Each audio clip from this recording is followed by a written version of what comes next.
cry havoc, and let's slip the dogs of war.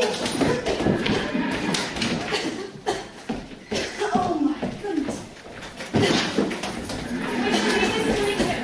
Those gas lamps. I thought you were distinguishing the rest of the Major's second cigar. Well, third, I believe, my dear. The whole atmosphere just becomes too close after a time, and not to mention the sheer dismal quality. Good evening. Good evening. Good evening. Good evening. Oh, Mr. John Wilkes Booth, at your service. How do you do? Oh, rather handsome, isn't he? Well, yes. He's John Wilkes Booth, one of our leading actors. Am I right, sir? Yes, I do have that honor. And you're the member of the famous acting family of Booths. Yes, I am a man of the theatre. Pleased to make your acquaintance. I am Mrs. Lincoln, and this is Miss Clara Harris. We were just about to make a brief escape to the powder room. Oh, charmed. Wait, Mrs. Lincoln? Do you mean that? Yes, that's the box of the presidential party. Mr. Lincoln's inside. Oh, I see. This is stage left. I must have come up the wrong stairway then. Oh, I am relieved to hear that, sir. You know, when I first saw you, Mr. Booth, I thought you must be here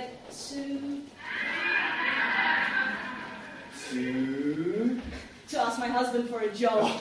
You have no idea how he's beset by office seekers. Every day, everywhere he goes, office seekers and people looking for favours. They are the very bane of a president's existence. No doubt. And that will only become worse now that this appalling war has finally ended. Something must be done with all those returning veterans. Now, Mrs. Lincoln, we're all, of course, delighted that the war is finally over. Of course. Although it did have the advantage of keeping that fiancé of yours in service. Now there shall be no further obstacles to your misconceived marriage. Yes, that's very true. Which is why, Mr. Booth, I was just about to try explaining to our Clara here, yet again, why she cannot marry her own brother. Oh, why? You wish to marry your own brother? He's not my brother.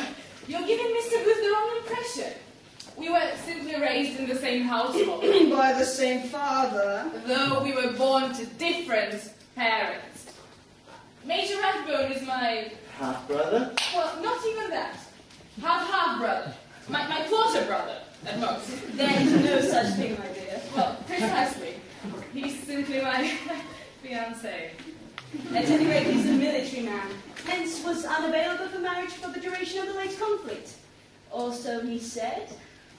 But you see, he agreed to accompany us this evening at Clara's behest. Oh, I see. The man in the uniform. A very large man with a very long sword. Yes, and a long cigar. He himself seen service in the cause, Mr. Booth. The cause. Oh, the cause! Yes, I do seek to serve the cause, ma'am, as best as I'm able to. Spoken like a true Union man. The Union forever. The Union forever! Sic semper tyrannis! Oh, it means union forever in Latin. A man of higher learning. And a man of means, Clara, I do believe. Oh, yes. I'm collecting, Mr. Booth, for the Union's Widows and Orphans Fund. Perhaps I could trouble you for a small contribution. Well, certainly.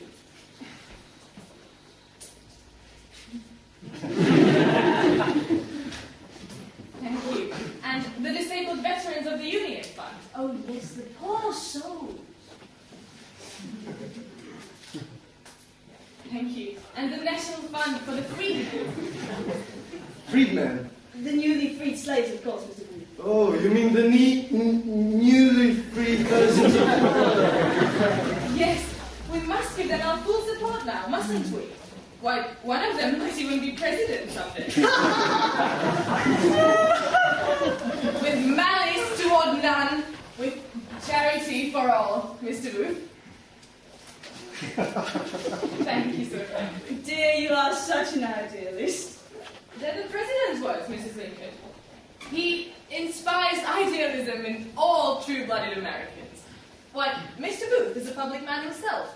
Is President Lincoln not an inspiring speaker, in your professional judgment? It does help one clarify what one believes in, and moves one to take up heroic deeds. Well, I would call him something of a ham, if you must know. Always quoting the great Shakespeare, if he's not retelling some vulgar tale of prairie life, or sometimes both at the same time. Does love the theatre, though.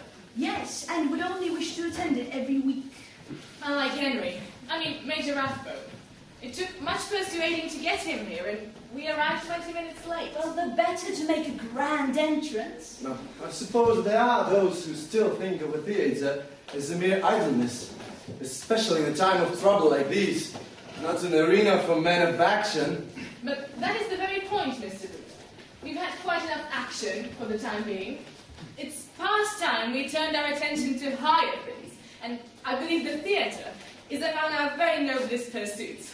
Why, Shakespeare, I find, fills one's heart with enchantments, While one's lungs, I find, fill with vapours of gas lamps. Mrs. Lincoln is forever in search of fresh air. Understandably so. But, other than that, Mrs. Lincoln, how do you like the play? Well, I shan't call it excruciating, Mr. Booth, but, what time is it, if you please? It's about 10:30. Is that all? Seems like we've been here for 4 hours. I see you both are women of penetrating discernment. Now, Mrs. Lincoln, I quite fancy the American cousin. A model of simple yet exemplary American virtue. A character in which Mr. Lincoln sees himself, I have no doubt. This is just the sort of low material, Mr. Booth, in which my husband takes endless amusement. I'm sure your own tastes are more discriminating. I do believe strongly in discrimination now. I wish there was much more of it. You see, Clara, Mr. Booth is to be found back here, discoursing agreeably with the two of us, and not out among that sorry troop of harlequins on stage. Perhaps his métier are those more elevated enchantments of yours? Well, yes, if I do recall, Mr. Booth taught in Shakespeare's Julius Caesar. Oh, Julius Caesar! Perhaps he would favour us with a speech. Oh, yes, please, Mr. Booth. I'm not really prepared. Oh, just a few lines, please. All right. Friends, Romans, countrymen, lend me your ears. I come to bury Caesar, not to praise him. The evil man who lives after them, the good is oft interred with their bones. Etc. Oh, well spoken, sir, well spoken. Mr. Booth, you are the great emperor. In truth, Miss Harris, my older brother played the great emperor.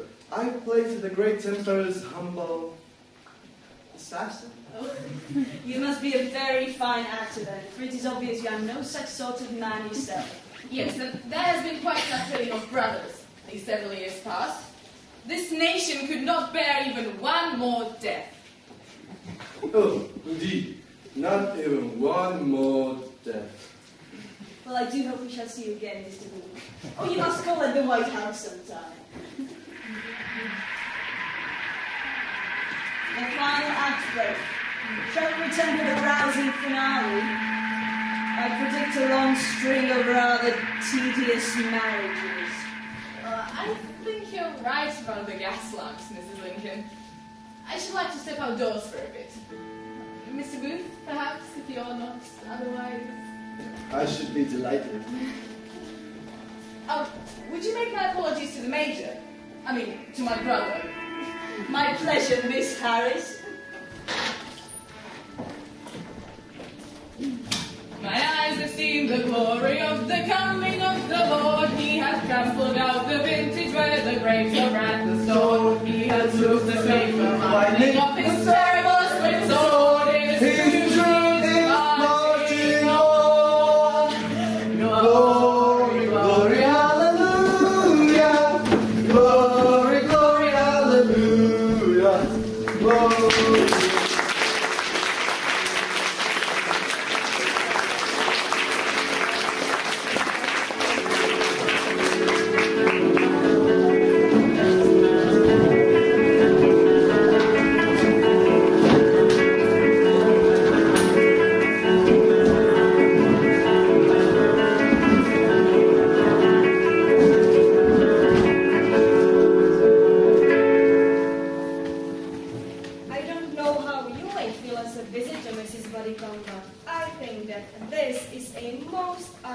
uncomfortable family.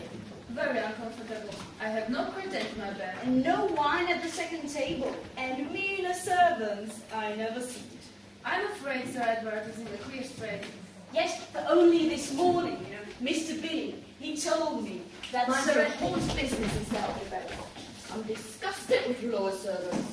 When the wine merchant presents his bill, you women, hear me, say he's been pressing for the last 6 months, do you? Nor I that the last year's milliner's bills have not yet been paid. Nor I that Miss Florence has had no new dresses from London all winter. And I can solemnly swear that his lordship's hair has been faithfully bound at his bosom. That will do, that will do.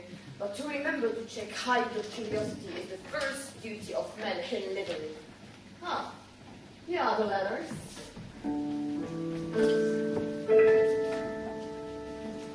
Bill, of course. Mrs. Mountchessington. Miss Augusta. Lord Dundreary. Mrs. de Boots. Miss Georgina Mountchessington. Lieutenant Vernon. No, that's from the Admiralty. What's this? Miss Florence Trenchard, Brattleboro, Vermont. Where's that, Mr. Billy? Ha! Why did we in the United States of North America? And a man who plays buffoon horns. John Wickens, you forget yourself. The pardon, Mr. Billy? John Wickens, leave the room. But I know where mommy go. John Wickens, get up! Dreadful fellow dead. Always him, Peter. Why, that is Sir Edward's hand, Mr. Billy. He must have been sporting. Yes, shooting the wild elephants and buffaloes. What about there? Nasty beasts. Oh, hello, there comes Miss Florence, tearing across the lane like a 3-year-old colt. Oh, Gemini!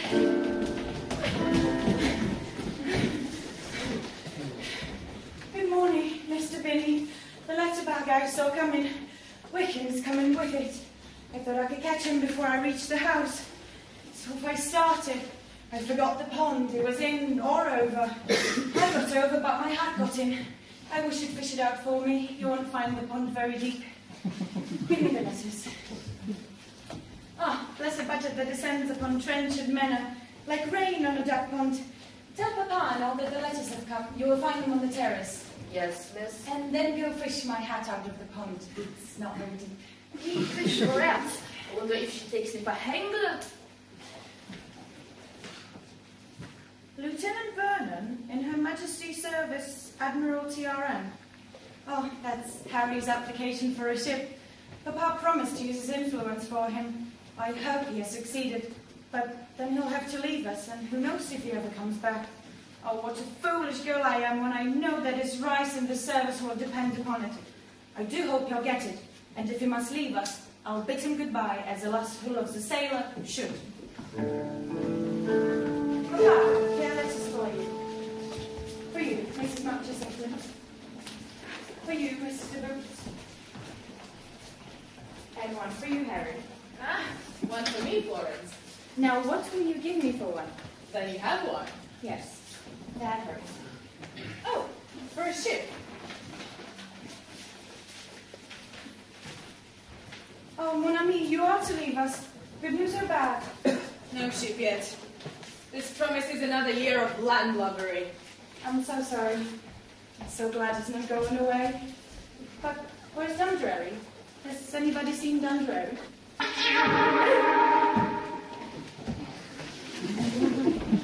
Good morning, Miss Florence. Good morning, my Lord Dundreary. Who do you think has been here? What does the postman bring? Well, sometimes he brings a bag with a lock on it, sometimes newspapers, and sometimes letters, I suppose. Yes, that. Thank you. By Jove! How the tales will reach us, after all. Will, what now? Oh, I beg pardon, but soon we will have to shut all the windows to keep the stench out. Oh, Florence, there's a letter of yours. Got among mine. Why, Papa, it's from dear brother Ned. From my boy. Where is he? How is he? Read it.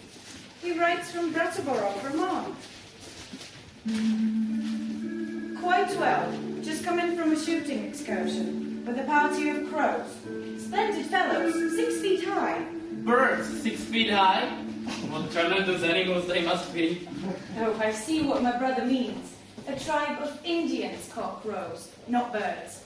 Oh, I thought you meant those creatures with wigs on them. Wigs? Yes, I mean those things that move, breathe, and walk. They look like animals with those things. Wings? Birds with wings, that's the idea.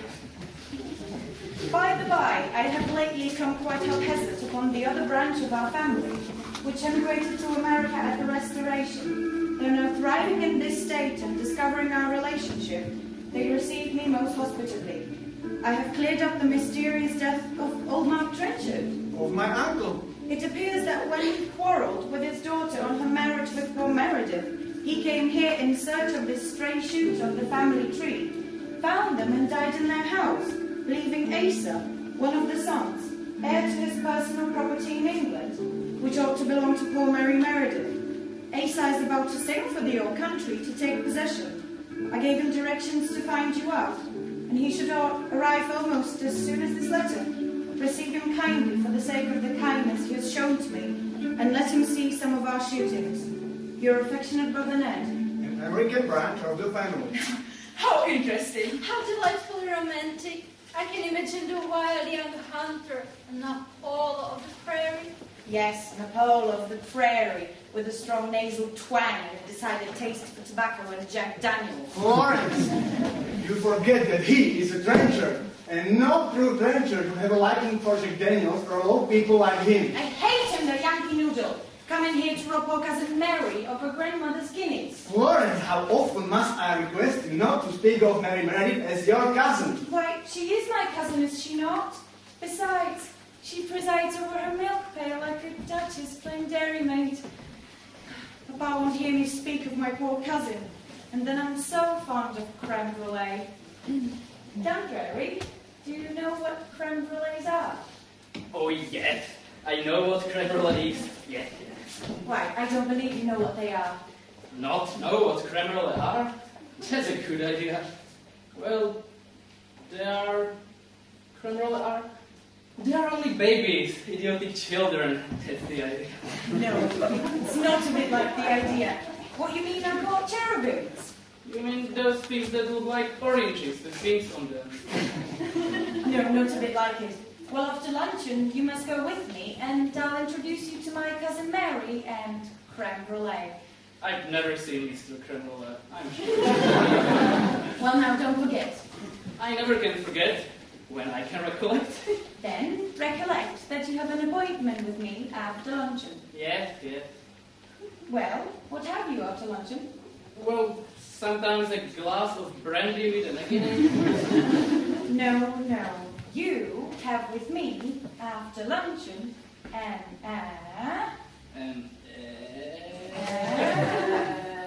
appointment. Enlightenment! How do you go that stands for Lord Dundreary? Augusta, dear, go and see how your poor dear sister is this morning. Yes, Mamma. She's a great sufferer, my dear. Yes, but a lonely one. What sort of night has she? Oh, a very refreshing one, thanks to the draught you were kind enough to prescribe for Lord Dundreary. What has Lord Dundreary been prescribing for Georgina? Yes, I gave her a draft that cured the effect of the draft, and the draft was a draft that didn't pay the doctor's bill. Didn't the draft? Oh, good gracious, what a number of drafts. You have almost a game of drafts. What's the matter?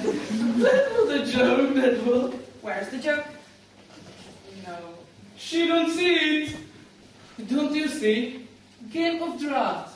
Pieces of wound wood on square pieces of leather. That's the idea. Now, I want to put your brains to the test. I want to ask you a why. A wine? What's that? A why is a widow, you know. A widow? Yeah, one of those things like, why so-and-so like somebody or somebody else. Oh, I see. You mean a conundrum? Yes, a drum. That's the idea. Why does a dog waggle his tail? Upon my word, I never inquired. Because the tail can't waggle the dog. Is that your own Dundreary? Now I have one, and this one is original. Oh, no, don't spoil the last one. Yes, but this is extremely interesting. Do you think so, Lord Dundreary? Yeah. Miss Georgina likes me to tell her my joke. By the by, talking of that lonely sufferer, isn't she an interesting invalid? That do say that's what the matter with me. I'm an interesting invalid. Oh, that accounts for what I have heard so many young ladies say. Florence, dear, don't you think Lord Dundreary is extremely interesting? I never knew what they meant before. Yeah, doctor recommends me to drink donkey's milk. What a clever man he must be. He knows we generally thrive best on our native foods. Yeah, I guess I'll try. Look at this lonely sufferer.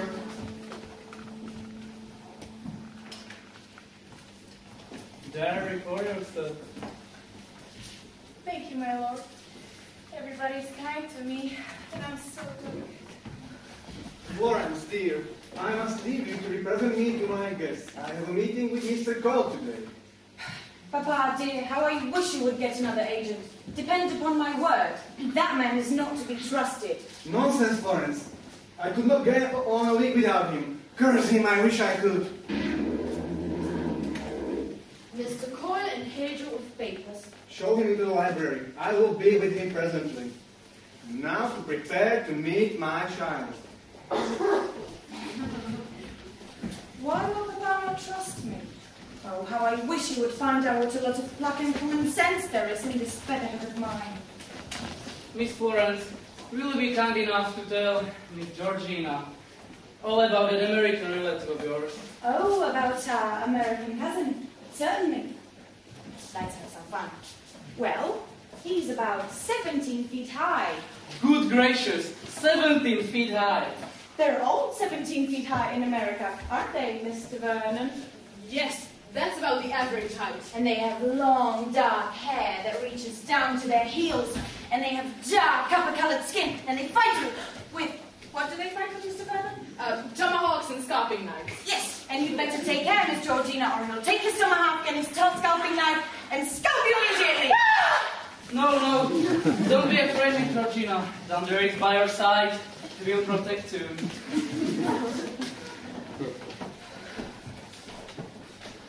I am ready for Mr. Tomahawk.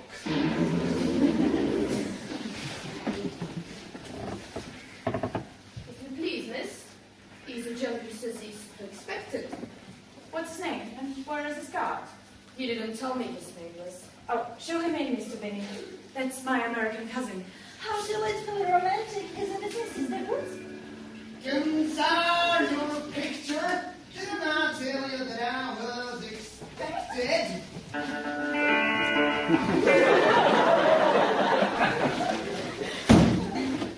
There's the squire. You mean Sir Edward Trenchard, sir? Yes. He's not present, but I'm his daughter. Well, I guess that'll fit it as well. You tell this darned old shoat to take me to my room. What does he mean by show? He means me, ma'am. But what he wants... Hurry up, old horse. He calls me an ostrich. Suppose I should be a hawk's nest. Or perhaps a nog. Well, darn me, if you ain't the concernedest old shoat I ever did see since I was baptized east of Trenchard. Oh, then it is our American cousin. Glad to see you. My brother told us to expect you. Well, yes, I guess you do belong to my family.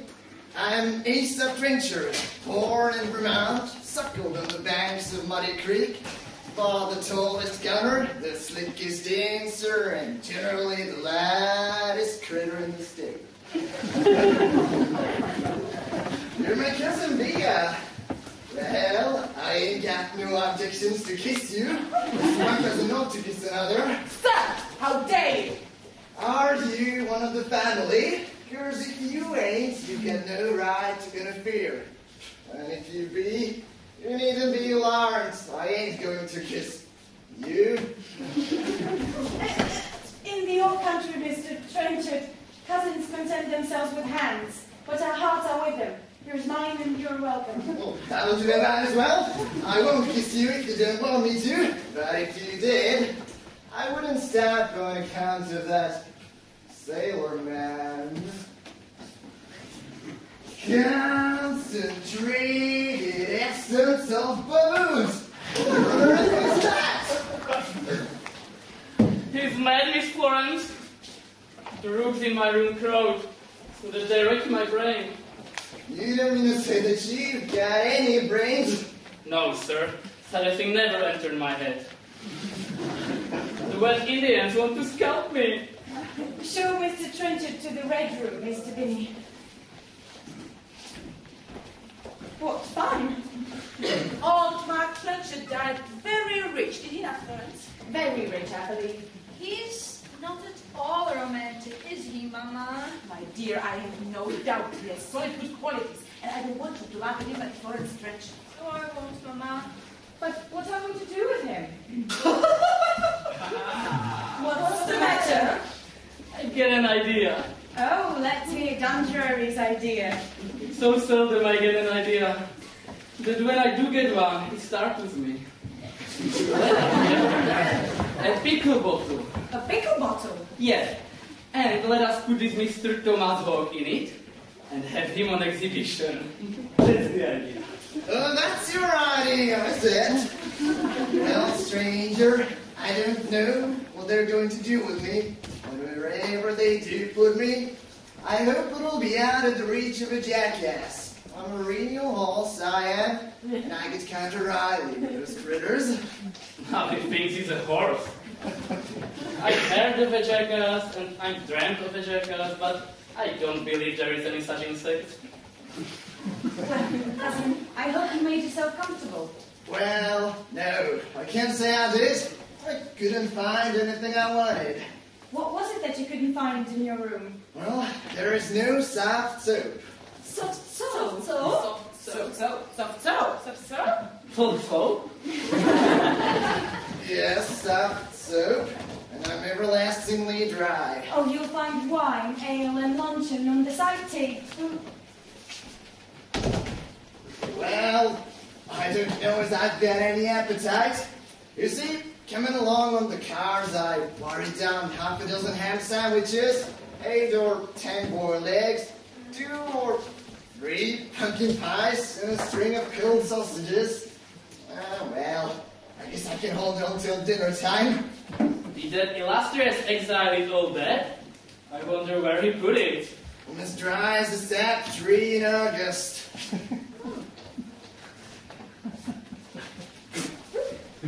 Here's your health, old Ross.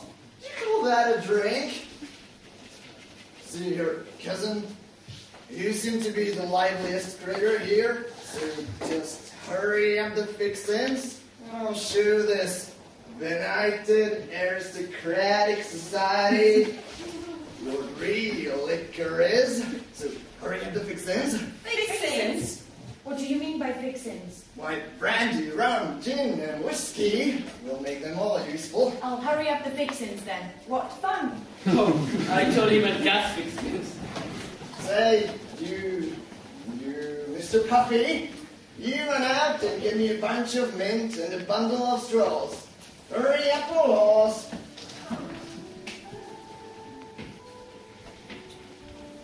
Here, cousin, are the fixins. Well, that's your sort. Now then, I'll give you all a drink that'll make you squeal. You just shake that up. Faster. Now, ladies and gentlemen, what'll you have? Whiskey skin, brandy smash, sherry cobbler, mint julep, or Jersey lightning. Oh, I want mint julep. Give me a gin cocktail. I'll take a sherry cobbler. Brandy smash for me. Give me a whiskey skin. I'll take a lemonade. Give me a Jersey lightning. Oh, give him a Jersey lightning. Warranted to kill at 40 rounds.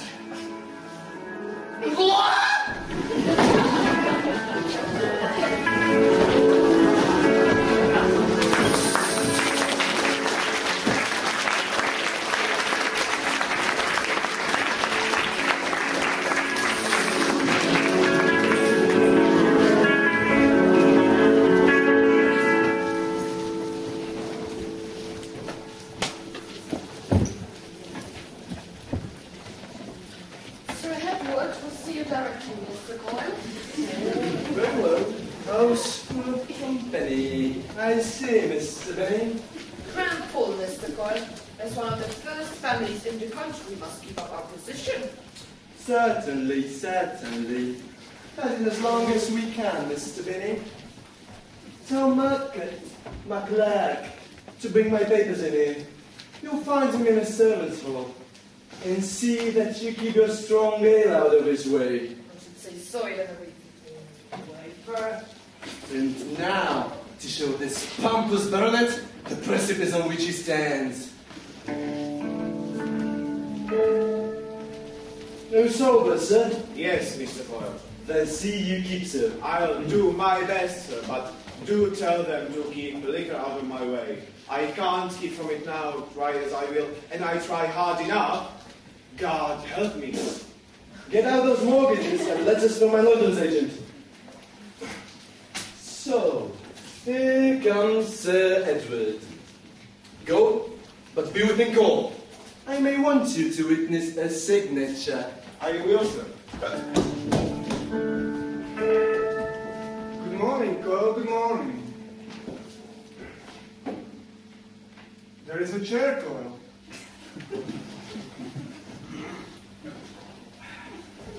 So, you see those infernal crystals are pretty troublesome. My agent's letter this morning announced that Walton Brass have got judgment and execution for repairing your townhouse last season. Booker and Barker announced their intentions of taking the same course with the wine account. Handmar is... Confounded! Why harass me with details, these infernal particulars? Have you made out the total? £4,830, 9 shillings and 6 pence. Well, of course we must find means of settling this extortion. Yes, Edward, if possible. If possible. I, as your agent, must stoop to detail, and you must allow me to repeat. If possible. Why? You don't say there will be any difficulty in raising the money. Well, Sir Edward, what means which you suggest?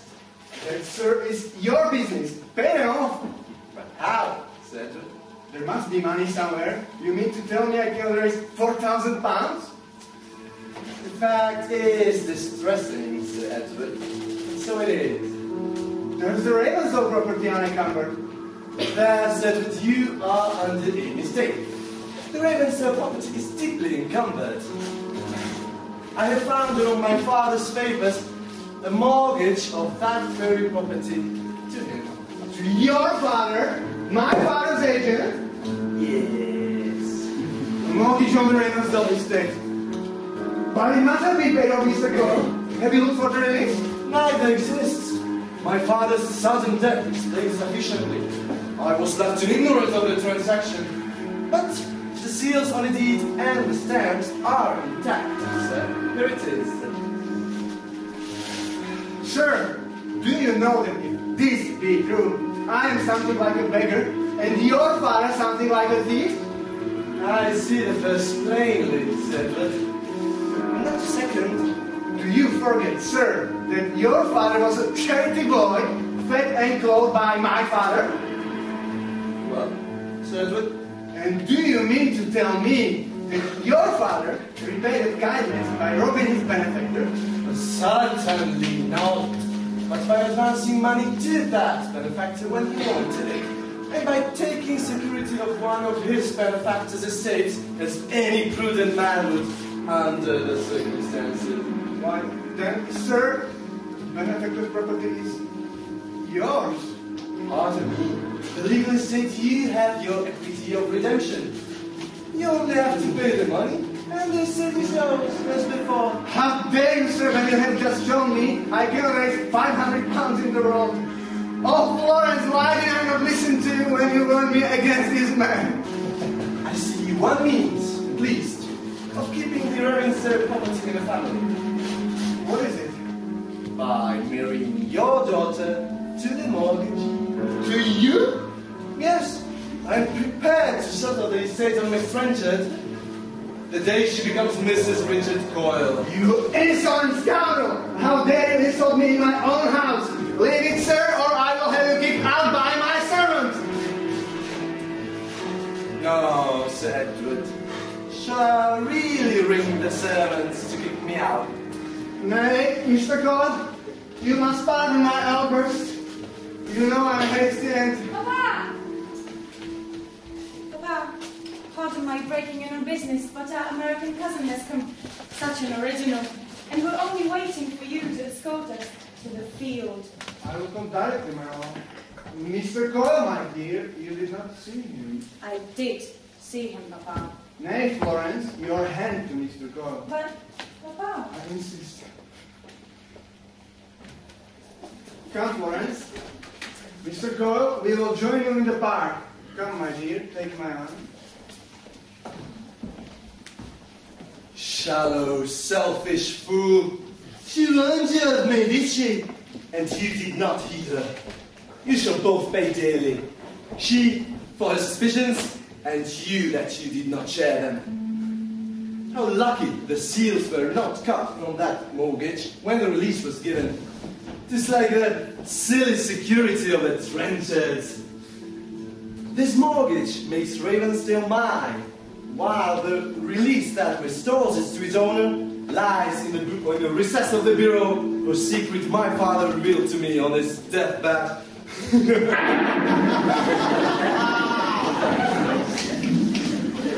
Anyone?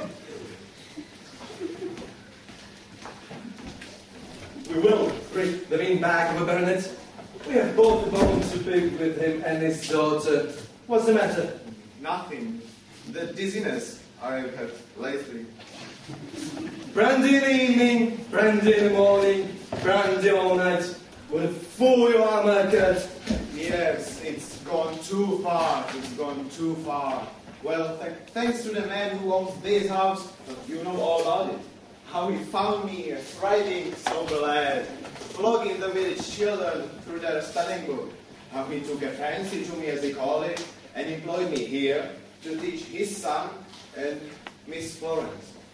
Then remember how I forgot who and what I was scuffed out of the house like a dog, and I took to drink.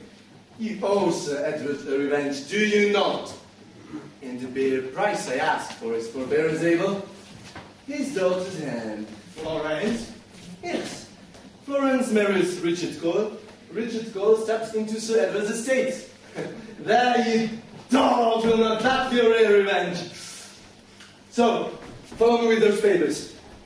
And now, to lay the mine that will topple over the pride of the Trenchards. He married Florence. Florence Trenchard. My Florence. Mine. Florence, his wife. No, no, better 1,000 times she had be mine. Alone as I am when I dreamt the dream. But it shan't be. It shan't be. If I can help her, drunk that I am. Yes, I can help her. If the shock don't break me down. Ah, my poor muddled brain. Surely there was a release with it when I found it. I must see Florence to warn her and expose coils of villainy. Ah, my poor head throbs when I try to. I shall die if I don't have a drop of brandy. Yes, brandy.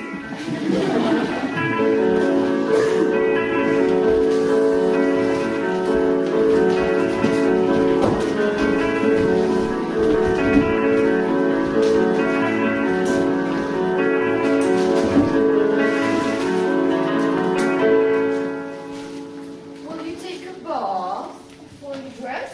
Take a bath. A bath. I suppose you mean a bath. Well, man, I calculate I ain't going to expose myself to the shakes by getting into cold water and the screw cold climate of yours. So make tracks. Make what? Vamoose. Make vamoose. Absquatulate. What? Skedaddle. Skedaddle? Oh, get out. Oh, I suppose if you're going to dress, you want some assistance. Just ring the bell and have attention.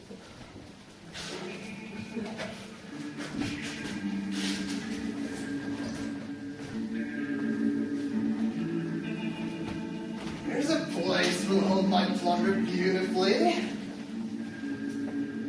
Hello. What's this? Something good to drink. Smells awful bad. Golden fluid. One application turns the hair a beautiful brown. Several applications will turn the hair a lustrous black. Well, if they keep on, it may turn a pea green. I reckon this has been left here by some fellow who is ashamed of the natural color of his top knot. Come in. Mrs. Bunnycombe, sir, my lord's own servant. Roll her in. Oh, matron, what is it? My Lord Dundreary's compliments, and have you seen a little bottle in the toilet table drawer? Well, suppose I had. What then? My Lord needs it desperately. Was it a small bottle? A small bottle, Blue label. blue label, Red sealing wax on the top. red sealing wax, Nice little bottle. nice little bottle. Well, I ain't seen it. Well then, sorry to trouble you, sir. What is it? My Lord's hair dye, the last bottle and it is red tomorrow. Horrible, but awful situation to be sure.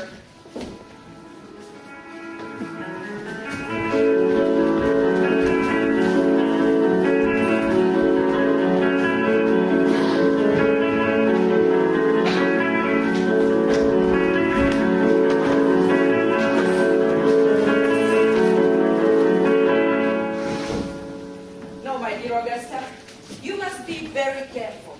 I don't by any means want you to become like Brooke. His expectations are excellent, but pray be attentive to this American savage, as I rather think he will prove the betterment of the two, if what I hear of my friend is property be correct. Yes, Ma. Look more cheerful, my love. But I'm so tired, Ma, of admiring things I hate. Yes, my poor one. Yet we must all make sacrifices to society. Look at your poor sister with the appetite. What am I to be enthusiastic about with that American, Ma? Oh, I hardly know yet, my dear. We must study. Just dip into bankrupt history of the United States, and you should know something of George Washington, of whom the Americans are justly proud. Oh, here he comes, Ma. What a ridiculous figure he looks in that dress. Hush, my dear. Oh, Mr. French, why did you not bring me one of those lovely Indian dresses of your boundless prairie? Yes, one of those dresses in which you hunt the buffalo. Yes, in which you had the buffalo. In which I have the buffalo. Buffalo's down in Vermont. Well, you see, the dresses are principally the natural skin tipped off with paint. And the Indians object to parting with them. You Americans are so clever and so cute. Yes, so cute. Yes, we're cute, we are. Oh. I perceive they are appearing for the archery practice. I suppose we shall see you on the ground, Mr. Trenchard. Yes, I'll be there like 1,000 of brick. 1,000 of brick. Hush, my dear. There is doubtless some elegant American expression. Au revoir, Mr. Trenchard. What? Au revoir. No, thank you.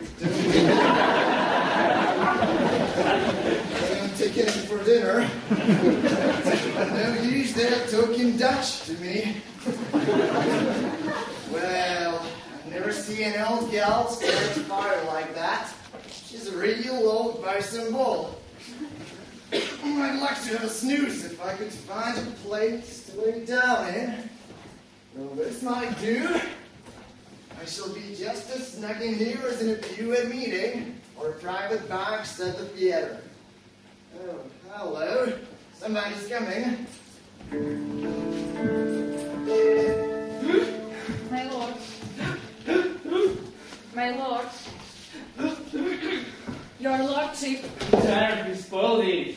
Spoiled what, my lord? Spoiled what, my lord? Why, it was magnificent sneeze. I'm very sorry, my lord. Now that I can speak alone with you, tell me about that hair dye. Have you found it? Not a trace of it, my lord. If you don't find it, I'll discharge you. Very well, my lord. Very well, my lord.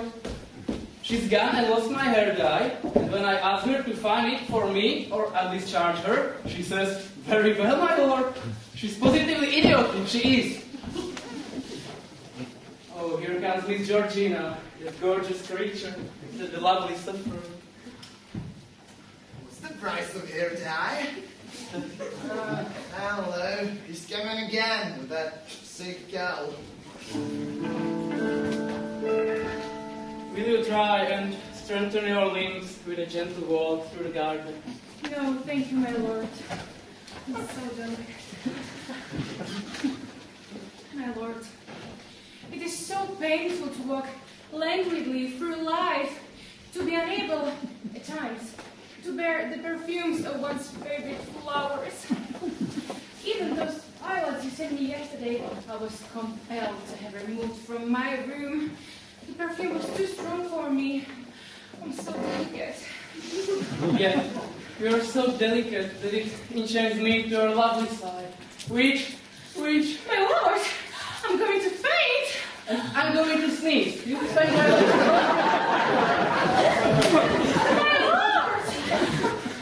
Do you know what a sneeze is? No, my lord. She never sneezed. Well, I'll tell you. Imagine a very large spider. Oh, my lord! I don't mean a real spider. Only an imaginary one. A large spider getting up your nose.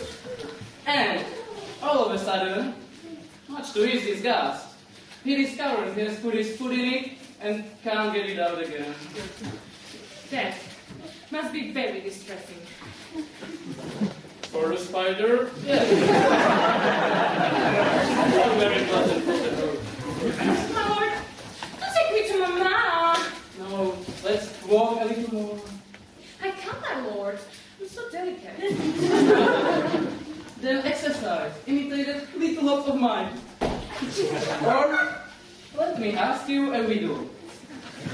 Why does a duck go underwater? For diverse reasons. I'll give you another.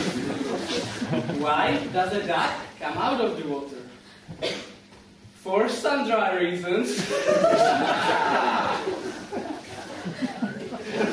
No, see, you live on suction. You are like that bird with a long bill they call doctors. No, I thought it was a doctor because it has a long bill. I mean, yes, you are a lovely son.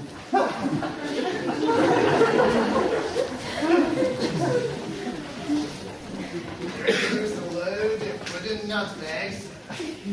Hello, here comes somebody else.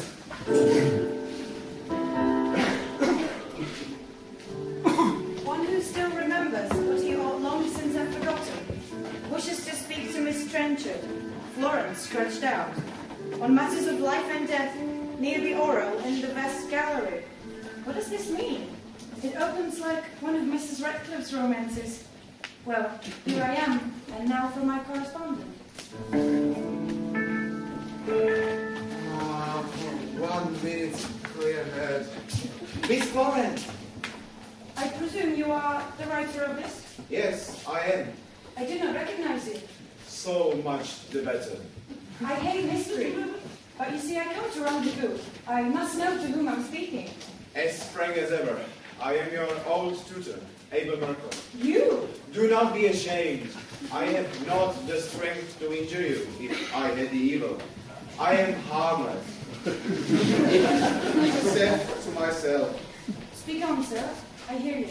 Well, you know that Mr. Coyle has been with your father this morning. I have come to tell you my errand. Are you as brave as you used to be? I fear nothing.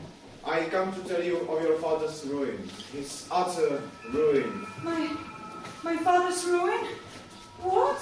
Well, his estates are mortgaged. His creditors clamorous. The bailiffs will be in transshipment today, disguised as your own servants. This much has Mr. Coyle conceded to your father's respect for appearances. Then beggary stares him in the face. Oh, poor father, such a sad blow for him. Is that all? no. The worst remains. Go on. Goyle knows of your father's weakness, and as a means of escape from ruin to the verge of which he has brought him, he has this day proposed for your hand Mine? on consideration of settling on the Ravensdale estate. Good heavens, can this be true? Oh, can you avert it? Well, stranger, that's just the question I was going to ask. You, here, listening. Well, it wasn't purpose. I went in there to take a snooze. I heard you talking, and I thought it wouldn't be polite of me not to listen to what you had to say. I think I can help you here, just as one has an odds to help another. Well, I do think you're honest. Shall I go on? Yes, we will trust him. Go on. I found the Ravensdale mortgage while rummaging in an old deed box of Colonel's father's, and there was a folded paper inside the deed. I took both to Goyle, unopened, like a besotted fool that I was. But my belief is strong that the paper was the release of the mortgage, that the money had been paid off, and the release executed, without the seals having been cut from the original mortgage. I have known such things to happen. Have you now? Well, if a Yankee lawyer had done such a thing, you would have Judge Lynch after him in no time. You can but find the release, and we may unmask this diabolical fiend and save you. But surely a villain of cold stability would have destroyed the paper, the very keystone of his fraud. I fear so. Do you now? Well, you're wrong. You're both wrong. I guess you ain't down either on you. Much ciphering human nature.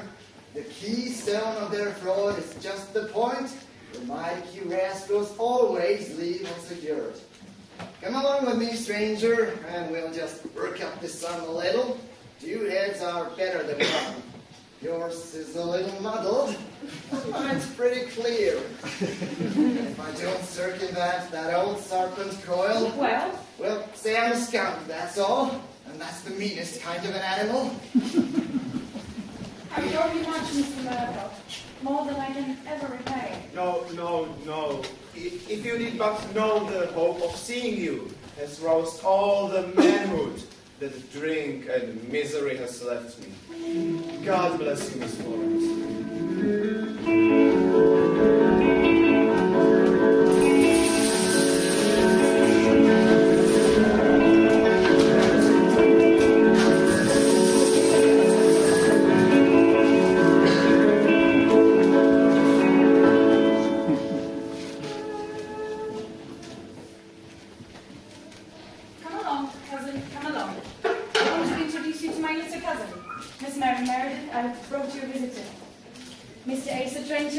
American cousin.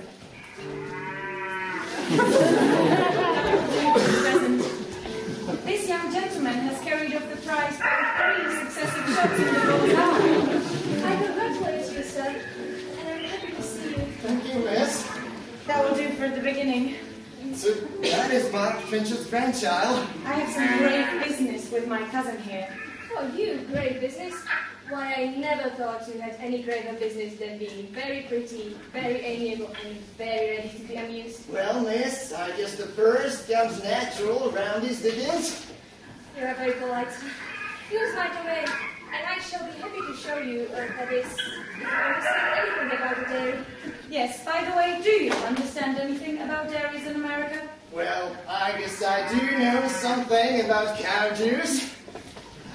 And is this all you're doing, miss? Yes, I milk the cows, set up the milk, superintend the churning, and make the cheese. Well, darn me if you ain't the first real ride-down musical gal I've seen on this side of the pond. Nonsense, sir. Do you want to make me jealous? So, no, you needn't get your back out. You are the right sorts too, but you must own your small potatoes and few in the hill compared to hill like that. What? Small potatoes. Will you be kind enough to translate that for me? For I don't understand American yet. Yes, I'll put it in French for you. Petit pomme de terre. Oh, it's all very clear now. Cousin, do tell me, what do you mean by calling me small potatoes? Well, you can sing and paint and play on the piano in your own particular circle, or some pumpkins. Some pumpkins? First some small potatoes and now on some pumpkins? Some sheep and milk cows, set up the butter, make cheese, and darn me if them ain't what I call real, downright feminine accomplishments. Yes, you're right, cousin. So, Larry, do allow me to congratulate you upon not being small potatoes. Thank you. Well, I must look to my dairy, or all my last week's milk will be spoiled. Goodbye, Florence, dear. Goodbye, Mr. Trenchy. Good morning, sir. Good morning, miss. Hello again. Well, what do you think of her? Ain't she a regular snorter? What? Well, perhaps I should make myself more intelligible if I said a squealer. And to think that I'm keeping that everlasting angel of a girl out of her fortune. Oh, look at this bit of paper here. What is it? Old Archers as well. Oh, don't show it to me. I don't want to look at it. That fortune should have gone to Mary. She is the only relation in the direct line. Say, cousin, you've not told her that Darn's property was left to me. Do you think I had the heart to tell her of the misfortune? Well, darn me, if you didn't show your good sense at any rate. Well, what are you doing showing your good sense? Oh, you go along. Say, cousin, I guess I've got you on a string now, as I heard you say this morning. Well, what if you had? Didn't I see you casting sheep's eyes at that sailor man this morning? Oh, I reckon I've got you on a string now. Say, has he got that chip yet? No, he hasn't. Though I've used all my powers of persuasion with that Lord Dundreary. And his father has so much influence with the Admiralty. Well, didn't he drop like a smoked possum? There you go, more American. No, he said he was very sorry, but he couldn't. Oh, he did he? Well, I guess he'll do his best all the same. I shall be missed at the archery grounds. Will you take me back? Like a streak of lightning? That's not the way. Oh, no, of course not. Where are you going now? I was just going round.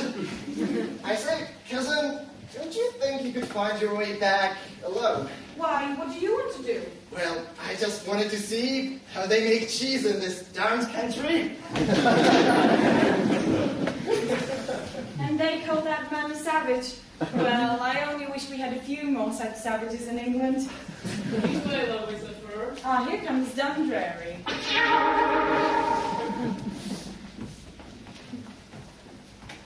There, repose yourself. Thank you, my lord. You are so kind to me, and I'm so delicate. Yes, you do look delicate, dear. How is she this morning? Any better? When she recovers, she'll be better.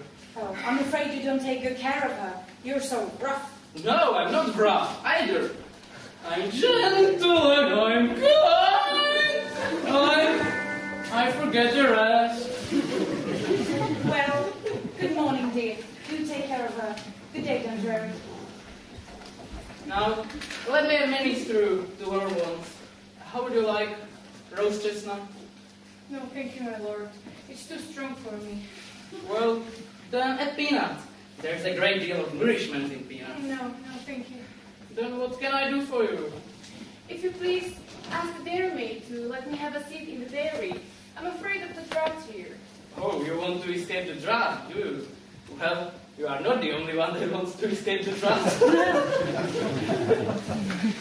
Is that the dairy on top of that stick?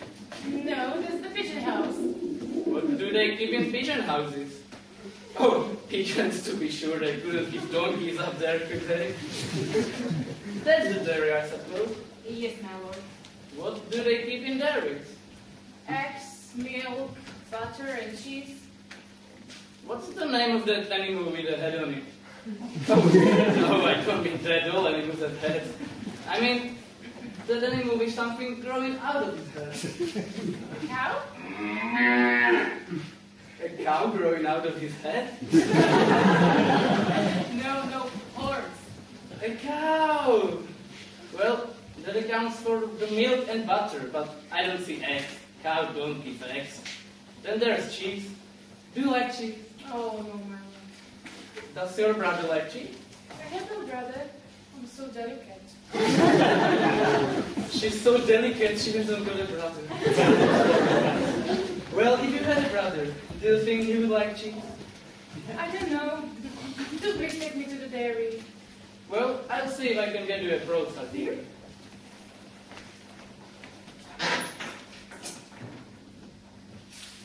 So glad he's gone.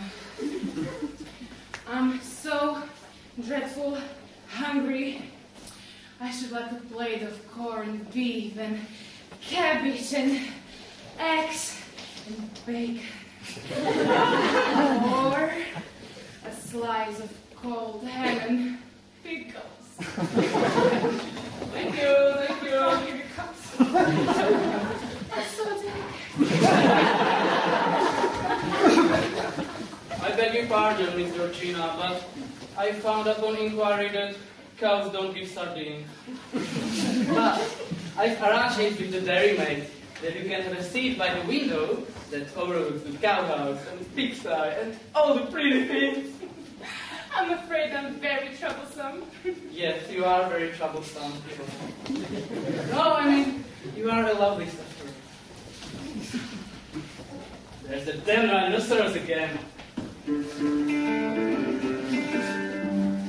There goes that benighted aristocrat and that little toad of a sick gal. Oh, here he comes. Oh, are you here, Di? The lovely Georgina puts me in mind of that beautiful piece of poetry. Let me see how it goes. The rose is red, the violet blue. The rose is red, the violet blue. There must be something alive in that head. The rose is red, the violet is blue. Sugar is sweet, and so is somebody. And Say, Whiskers! I want to ask a favor of you. again, Well, I'll say, how are you? Terry spoiled this. What? Spoiled what? Why, the most magnificent sneeze. Was that what she was trying to get through you? Get through me? He's mad. Say, do you know Lieutenant Vernon? Slightly. Well, what do you think of him, on an average? What do I think of a man on an average? Well, I think he's a real horse and he wants a ship. If he's a real horse, he must want a carriage. Very good. That's good. Because that is good. Very good. Very good indeed. For you. Now I'm good. Well, now, I say, what? Are you with that again? I've got the influenza. Got the what? Since I got it for? I've got an influenza. That's it, exactly. I want your influence, sir, to get that ship. That's good. Yes, that is good, ain't it? Very good. Darn me if that ain't good. For you. Well done, Britisher. Well now, about that ship. I want all my influence, sir. For my own relations. Oh, you want it for your own relations? You stutter. I'll give you a... No, you won't give me a kick. I'll give you a card to a doctor, and he will... No, he won't kick me either. Idiotic. I don't mean that. He'll cure you. Same one that cured you. The same. Well, if you're cured, I want to stay sick. You must be a mighty smart man. Very clever man he is. Well, darn me. There ain't a physiological change taking place. Your whiskers at this moment. My whiskers. Yes, about the ends, they're as black as a sandrose of Billantine, and near the roots, they're all speckled and streaked. Speckled and streaked? No, This is a wonderful invention. My hair dyed. My dear sir. How are you? Dear Mr. Trencher. Now, look here. You get the lieutenant the ship, and I'll give you the Bible. It's a fine swap. What the devil is a swap? Well, you give me a ship, and I'll give you the Bible to boot. What do I want of your boots? I haven't got a ship about me. You'd better make haste, or your whiskers will be changed again. They'll be a pea green in about a minute. Pea green! Guess I got a ring in his nose now. I wonder how that sick gal is getting along. Well, darn me. If the dying swallow ain't pitching into ham and eggs and homemade bread. She's walking into the fodder like a farmer after a day's work rail splitting. I'll just give her a start.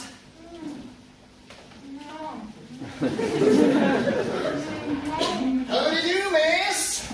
Allow me to congratulate you on the return of your appetite.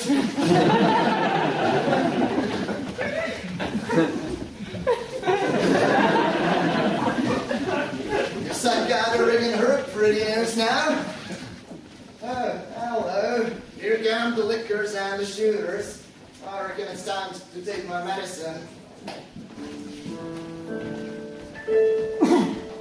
Now to distribute the prizes and drink to the health of the winner of the golden arrow. I've got the ship. No, have you?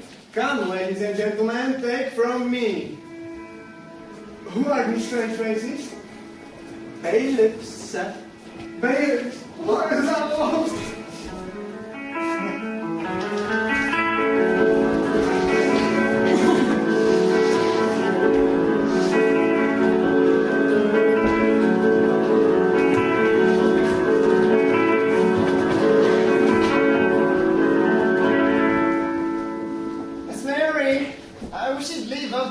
Everlasting dairy fixins and come and take a hand of chat one with me. What, and leave my work? Why, when you first came here, you thought I could never be the industrious. Well, I think so yet, Miss Mary. But I've got a heap to say to you, and I never can talk while you're moving about so spry among them hands, tails, and cheeses. Well then, I'll sit here. Well, now will that do? Well, no, Miss Mary. That won't do neither. The eyes of yours takes my breath away. What will I do then? Well, I don't know, Miss Mary, but darn me, if you could do anything that wasn't so tarnal neat and handsome, that a fellow would want to keep on doing nothing else all the time. Well then, I'll go away. No, don't do that, Miss Mary. So, now tell me more about your home in America. Do you know I've listened to your stories until I'm half backwoodsman's wife already? Wouldn't I like to make her a whole one? Yes, I can shut my eyes and almost fancy I see your home in the backwoods.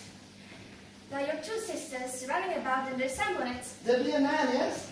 Then I can see the smoke curling from the chimney. Then men and boys working in the fields. Yes.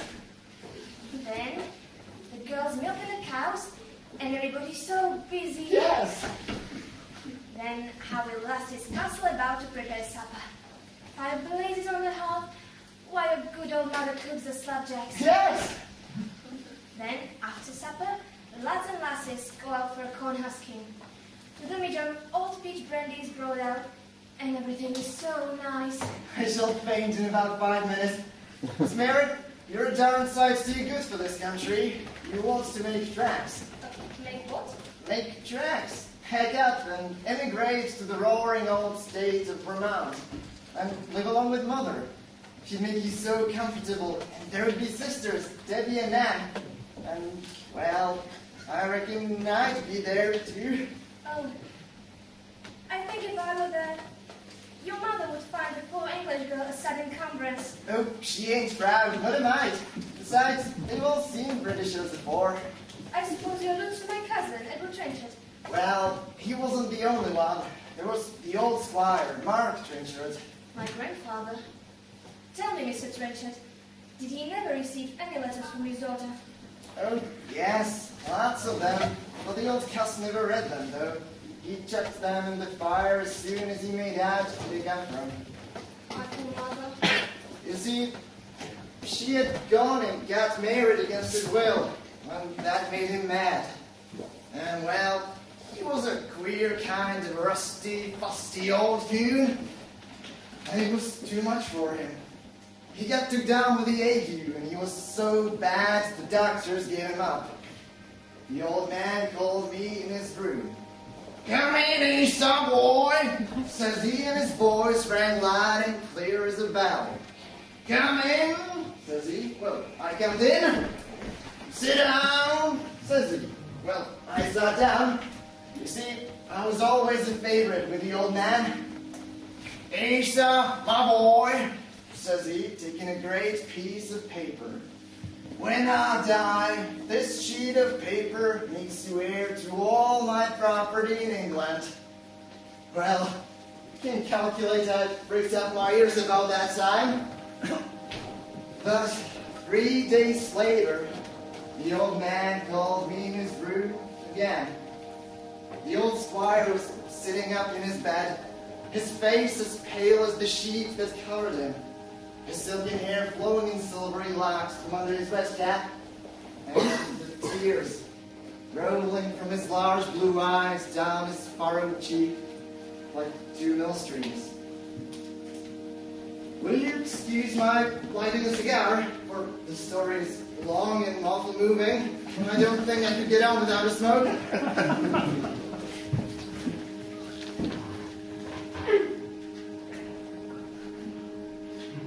"Well," says he, and his voice was not as loud as it was afore. It was like the whisper of the wind in a pine forest. Low enough. "Esau, my boy," says he, "I feel that I've sinned in hardening my heart against my own flesh and blood.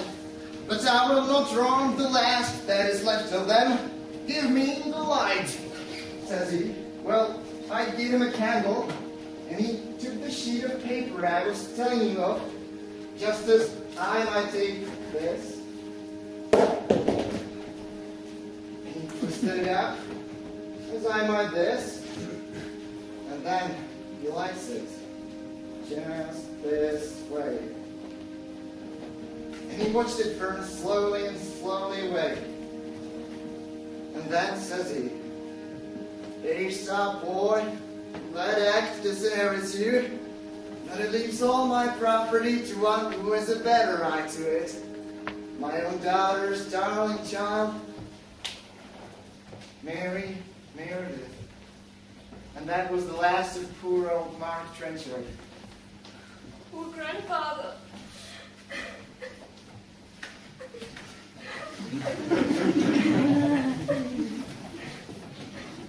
Well, I guess I'd better leave her alone. There lies $400,000 if there's a cent. Esau, boy, you're a horse. To me, all to me. Oh, Mr. Trenchard, how have we all wronged poor grandfather? What, gone? Oh, he felt I should be left alone. But I still can't believe the startling news. I, the penniless orphan of an hour ago, no longer penniless, but alas, an orphan still, with none to share my wealth, none to love me. Oh, Mary, what treason is this? I want to love you? What's the matter? You've been weeping, and I met that American savage coming from here. He has not been rude to you. No, he's the gentlest of human beings. He has just told me news that moved me strangely. But what is it, love? That all my grandfather's property is mine. Mine, Florence, do you Oh, understand? he has spoke Tessie. I thought he would. Who do you mean? Who? Asa Trenchard, to be sure. Asa Trenchard? Why? What put that in your head? But how can Mark Trenchard's property be yours unless you marry the legatee? The legatee? Who? You know, Mark Trenchard left everything to Asa. No, you have been misinformed. Nonsense. He showed it to me not an hour ago on a half sheet of rough paper like this. Like this? What, this is a part of it, I believe. There's a paper he lighted his cigar with. Then he lighted his cigar with £80,000. Here is old Mark Trenchard's signature. And here are the words, Asa Trenchard, in consideration of sore air, etc., etc. Oh, Florence, what does this mean? It means that he's a true hero. And he loves you, you little rogue. Generous man. I won't convict him now. I'll find him at once. Oh, Florence! Florence!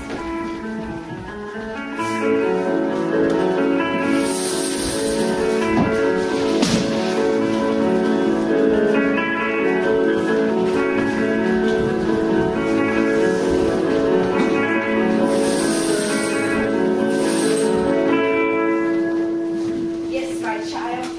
While Mr. McBroom and Mr. Trenchard are both eligible, you must ask yourself seriously if the state of your affection. Remember, your happiness for life will depend on your choice. What would you advise, Mama? You know I'm always advised by you. Be your obedient child. Mr. McBroom has excellent expectations, but then they are only expectations after all. This American is rich, and on the whole, I think a well-regulated affection ought to incline to Asa Trenchard. Very well, Mama. At the same time, you must be cautious, or in grasping at Asa Trenchard's solid qualities, you may miss them. And McBroom's expectations into the bargain. Oh, I will take care not to give up my hold on poor McBroom till I'm quite sure of the American. That's my own girl. Mr. Trenchard, we were just talking about archery powers. Well, I guess shooting with bows and arrows is just about like most things in life. All you gotta do is keep the sun out of your eyes, look straight, pull strong, calculate the distance, and you're sure to hit the mark in most things, as well as shooting. Oh, not in England, Mr. Trenchard. There are disinterested hearts that only ask an opportunity of showing how they despise that goal, which others set such store by. Well, I suppose there are, Miss Gusty. Oh, I crave his affection. Do you now? I wish I could make sure of that, for I've been cruelly disappointed in that particular. Yes, Mr. Trenchard, but we are old friends and you need not be afraid of us. Oh, I ain't afraid of you. Both on you together. People sometimes go a great way off at which is your red hat. You don't mean Miss Gusta? No, don't look at me in that way. I can't stand it. If you do, I'll bust. Oh, if you only knew how refreshing this ingenuousness of yours is to an old woman of the world like me. Be you an old woman of the world? Yes, sir. Oh, yes. Well, I don't doubt it in the least. This gal and the old woman are trying to get me on a string. Well then, if a rough-spun fellow like me wants to come forward as a suitor of your daughter's hand, you wouldn't treat me as some folks do when they find out I wasn't heir to the fortune. Not heir to the fortune? Oh no. It all comes to their barking up the wrong tree about the old man's property. Which he left to you. Oh no. Not to you? No, which he meant to leave to me, but he thought better on it and left it up to his granddaughter, Miss Mary Meredith. Miss Mary Meredith? Oh, I'm delighted. Delighted? Yes, you both look tickled to death. Now, some gals and mothers would go away from a fellow when they found that out, but you don't value fortune, Miss Gusty. My love, you had better go. Do crave affection, you do. Now, I have no fortune, but I'm filling over with affection. I'm ready to pour out all like apple sass over roast pork. Will you please recollect you are addressing my daughter and in my presence? Yes, I'm offering her my heart and hand. Just as she wants, with nothing in it. Augusta, dear, to your room. Yes,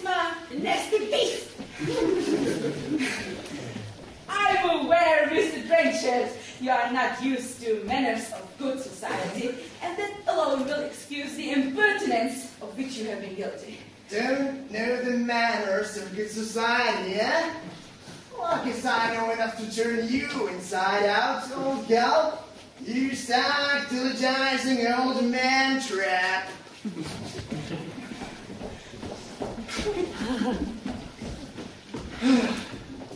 Let me see how things stand around here. Thanks to old Whiskers, I've got that ship for the sailor man. One that makes him and his Florence whole hunk. Then there's that darned old Coil. Well, I guess me and old Merkiot can fix his flinch for him. Then there's Christopher Columbus. Here comes Mary.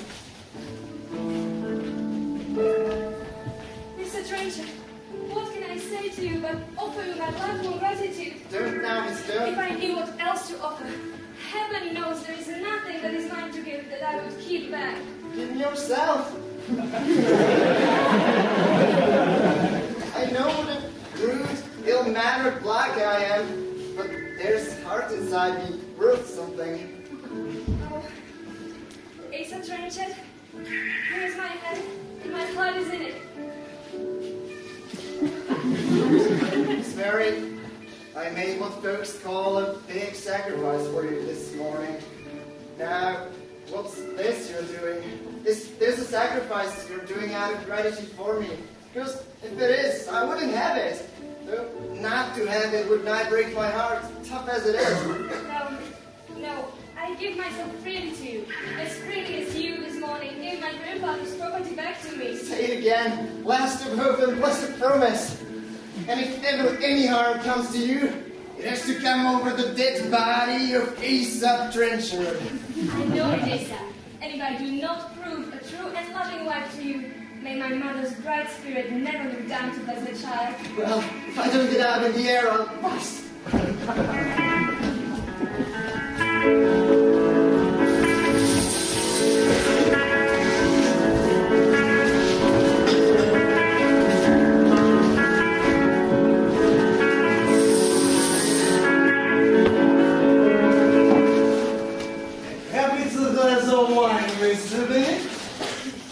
Capital place to drink it. Bring it on, dear Kincha. I've broken my natural allowance of shins already. Is he tight yet? He's tight, but not quite good yet. Oh, Mr. Trenchard! Glad to welcome you to the vaults of your ancestors. Oh, these are the vaults of my ancestors, are they? Well, you seem to be punishing their spirits pretty well. Why is it mistake stuff? The spirits by the houses cellar. Oh, Mr. Asa, there is no place like a wine cellar for to out. Here, you might borrow yourself a horse and beneath those ribs of stone, and no one can hear. Wouldn't they hear you? Well, that's worth knowing. That's right, Mr. God. Make as much noise as you like. Go in these cellars of Trenchard man. Mr. God, bless you, Mr. God. Mr. God, I say that I'm sitting here at the present time in this present distinguished company of time, Mr. God. It is because I always act and conduct myself as become a true gentleman. Steady, old horse, steady. Oh, steady? Oh, I always was steady. I'm going to fetch clean glasses. Well, Mr. Doyle, suppose you give us a song. I can't sing, Mr. Trenchard, but sometimes I join in the chorus. Well, give us a chorus. Will you assist me in the vocalization thereof? We'll do the best of my endeavors thereunto. We won't go home till morning. We won't go home till morning. We won't go home till morning.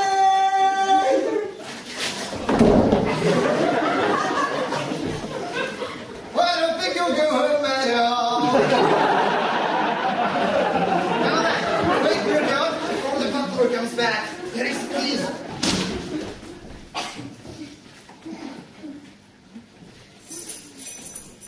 Is this all? No, the key of his private bureau is on his watch chain, and I can't get it off. Well, take watch, Harold. No, he'll accuse us of robbing him. Never mind. I'll take the responsibility. He's getting up. Well, darn me, knock him down again. I can't. Can't ya? Lock that.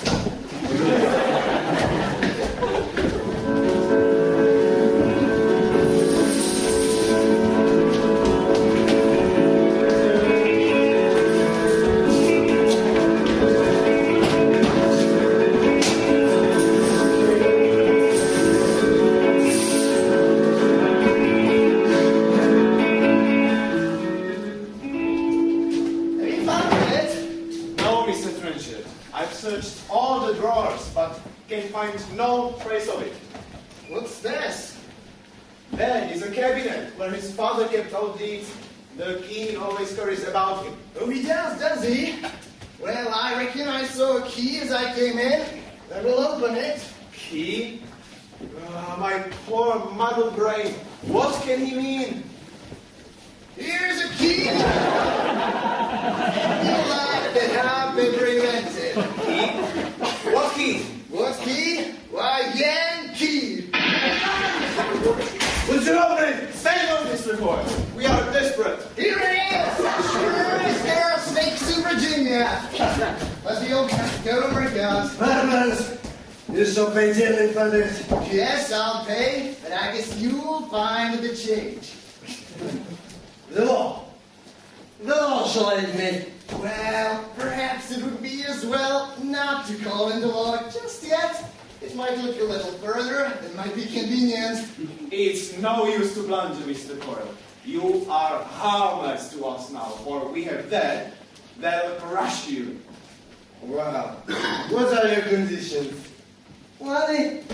How much? Well, we weren't thinking of coming down on your dollars, but you have an appointment with Sir Edward at 2, don't you? Well, I want you to keep that appointment. keep it. Yes, and that's all I do want you to keep of his.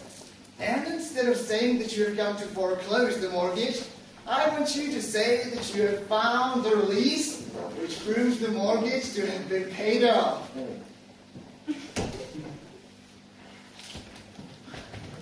I accept. Is that all? No. Then I want you to pay off the execution debt. What? I pay service debt? Yes, with Sir Edward's money that stuck to your fingers naturally. Traitor! Well, he knows all, Mr. Coyle. Is there anything more? Yes. Then I want you to apologize to Miss Florence Trenchard for having that darned impudence to propose for her hand. What more? And I want you to resign your stewardship in favor of your clerk, Abel Mercott. What? That drunkard vagabond? Well, he was, but he's going to take the pledge at the first punk he comes to. Yes, I will conquer the demon dream, or die in the struggle with you. Anything more? Yes. I think the next thing will be to get washed. You're not a handsome man at best, and now you're awful. Mr. Coyle, in your present state of mind, you had better go first. Oh, sir, I think it's your turn now. Yes, it is my turn, but you can have the first wash. Come along, Mercott.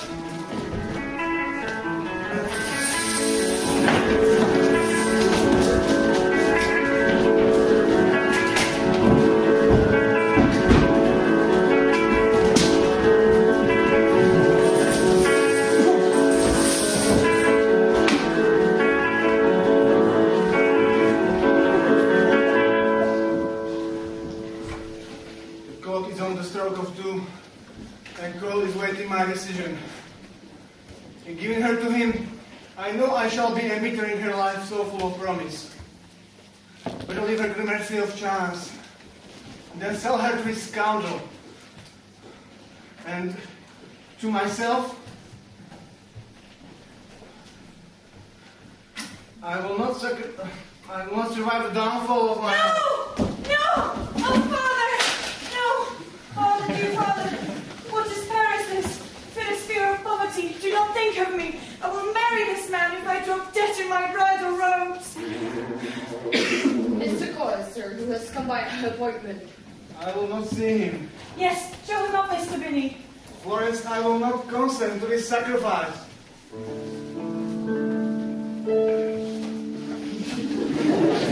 How is this, Mr. Coyle? You're not alone? You see, Squire, Mr. Coyle wishes me and his clerk to witness the cutting of the seals from the mortgage, which he has been lucky enough to find the release of. Heavens, is it so? Yes, Edward. There is the release, executed by my father, which had become detached. Accidentally. Meanwhile, I have paid the execution debts out of a fine which has just fallen in. Accidentally. It's astonishing how things have fallen in and out today. Your demand here? I make none, Sir Edward. It is enough to unfit me for a longer holding position as your agent, which I beg humbly to resign. Recommending as your successor? Recommending as my successor, Abel Murcutt, his knowledge of your affairs gained in my office will render him as useful as I have been. Yes, just about. Your request is granted, Mr. Coyle. And now, my dear Mr. Coyle, you may absquatulate. I go, Sir Edward, with equal good wishes to all assembled here.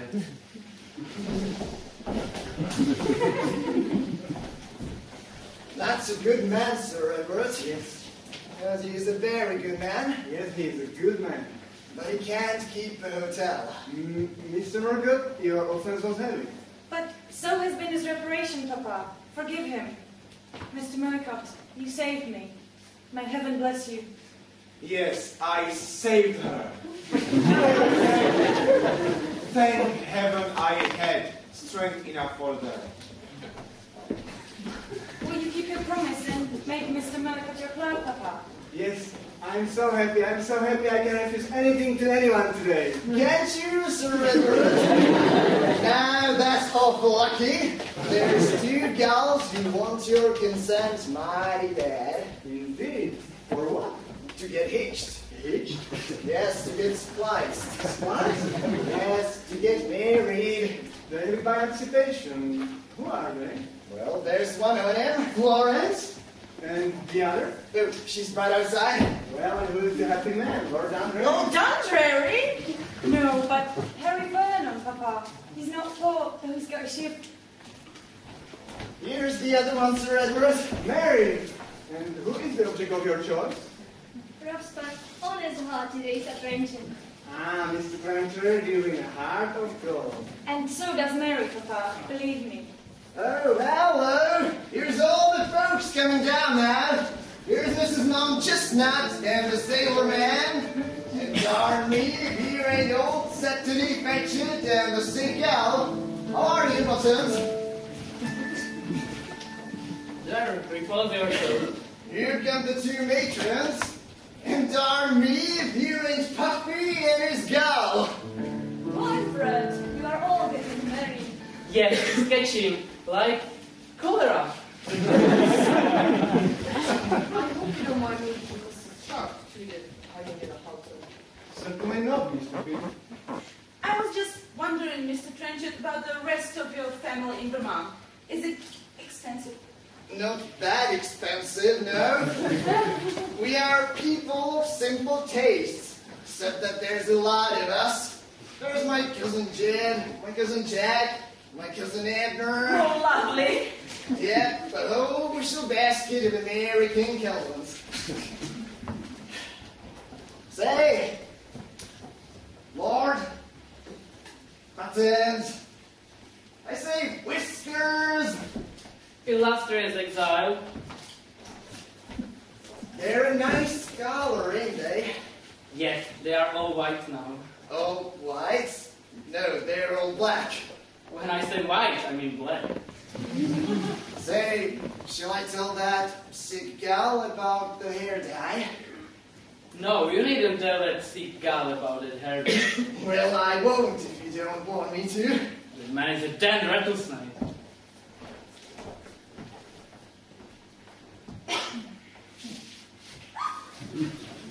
Miss Georgina! How's your appetite? Say, shall I tell that Lord about the beefsteak and onions I saw you pitching into? Please don't, Mr. Trencher. I'm so delicate. Well, I won't if you don't want me to. Thank you. Miss Gustine! Got your broom, ain't ya? Yes, Mr. Trencher. How does it sweep? Say, shall I tell the fellow you were after me first? Not for the world, Mr. Trencher. Well, I won't if you don't want me to. Mrs. Mountchestnut? Mrs. Mountchessington, this illustrious exile wishes to see you.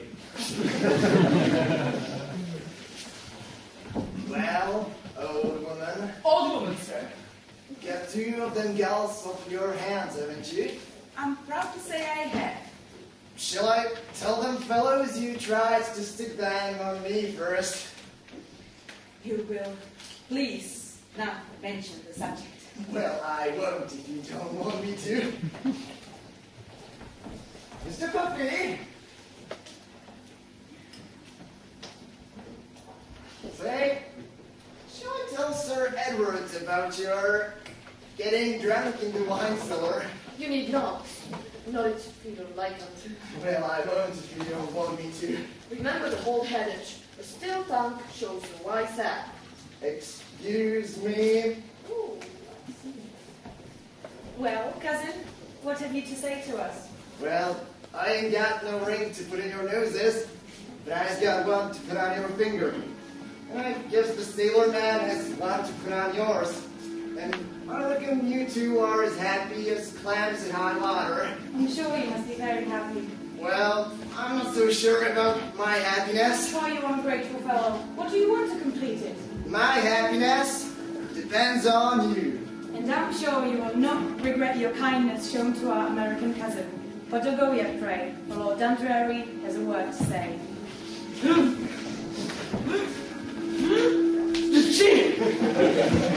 That's the idea.